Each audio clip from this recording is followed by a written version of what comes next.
So you're thinking about buying your first home. It can feel, well, pretty overwhelming, right? Like you're playing a high stakes game, but nobody gave you the rule book. Well, consider this your masterclass.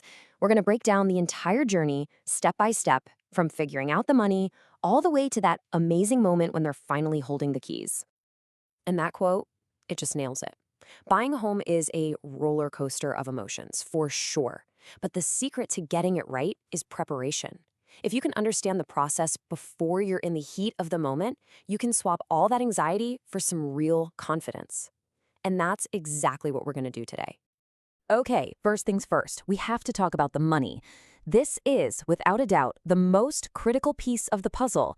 If you get this part right from the get-go, everything else just falls into place so much more easily. So here's something you might not realize. Your purchasing power isn't a fixed number.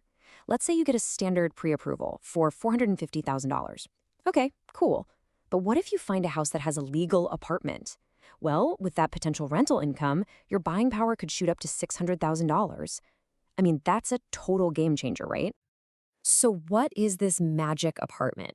The bank calls it an ADU, or accessory dwelling unit. And because they see that future rent check coming in, they're willing to lend you a whole lot more.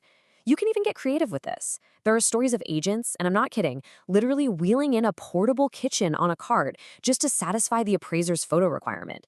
It just shows that knowing these little rules can open up huge possibilities.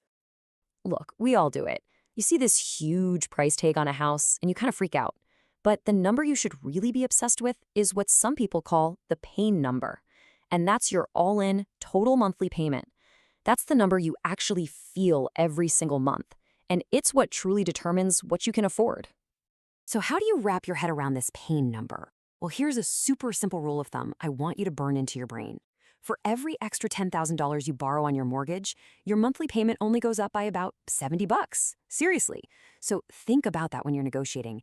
If you're only $5,000 apart, you're really just arguing over about $35 a month. Is that worth losing your dream house over?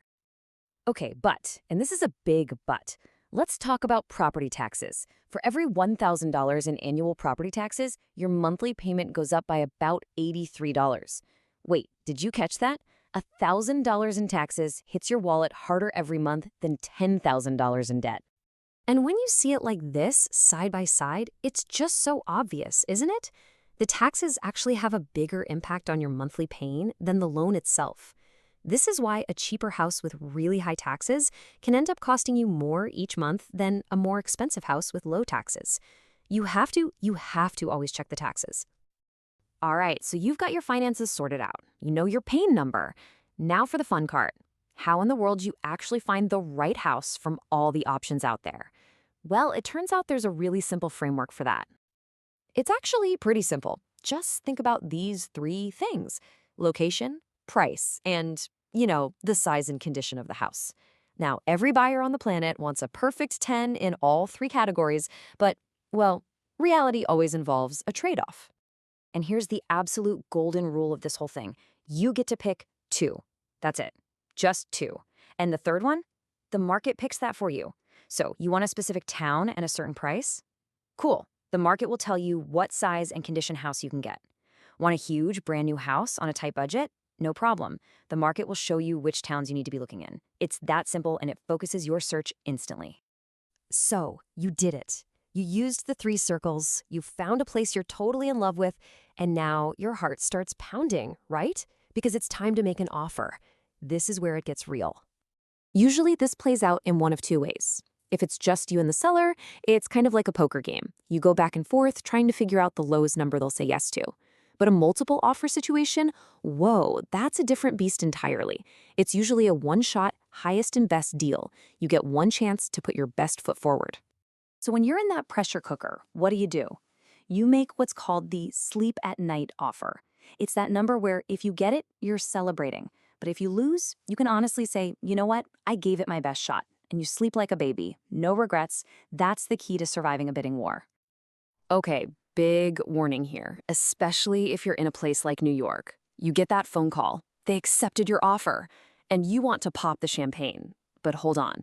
An accepted offer means basically nothing legally. It's not a done deal. It's just permission to keep going. The seller can still back out.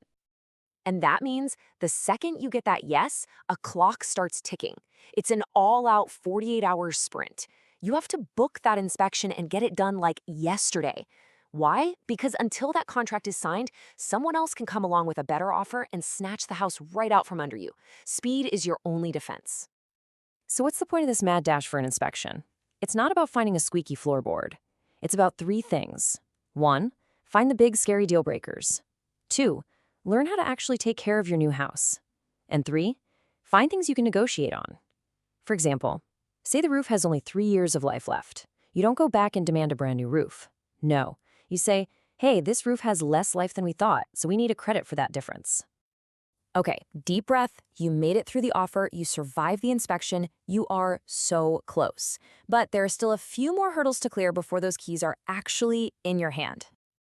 And at this point, who you have on your team is absolutely critical, especially your lawyer. You need someone who is a specialist, who is lightning fast, and who is always there. There's this great story about a top agent's go-to lawyer who took an emergency call and solved a problem while he was standing in line for a ride at Disney World. I mean, come on, that's the kind of person you want in your corner, right? All right, so you've worked out the inspection details, and now it gets very real. It's time to sign the contracts and write a big check for the deposit. We're talking at least $10,000, usually. This money goes into a special neutral account called escrow. It's basically your skin in the game money to show you're serious. And don't worry, it all goes toward your down payment at the end. You know, one of the absolute most stressful parts of this whole thing is something that seems like it should be simple: the closing date. In places like New York, the contract gives an on or about date, which is just a guess. It's wild, I know. You often won't know the final for real date until about 10 days before. It makes planning your move a nightmare, so just be mentally ready for it. So after all of this, the numbers, the searching, the offers, the stress, the paperwork, it all boils down to one single question. Does the joy you're going to feel living in this house, day after day, does that pleasure outweigh the pain of that monthly payment? If the answer is a deep down, honest to goodness yes, well then congratulations, you found your home.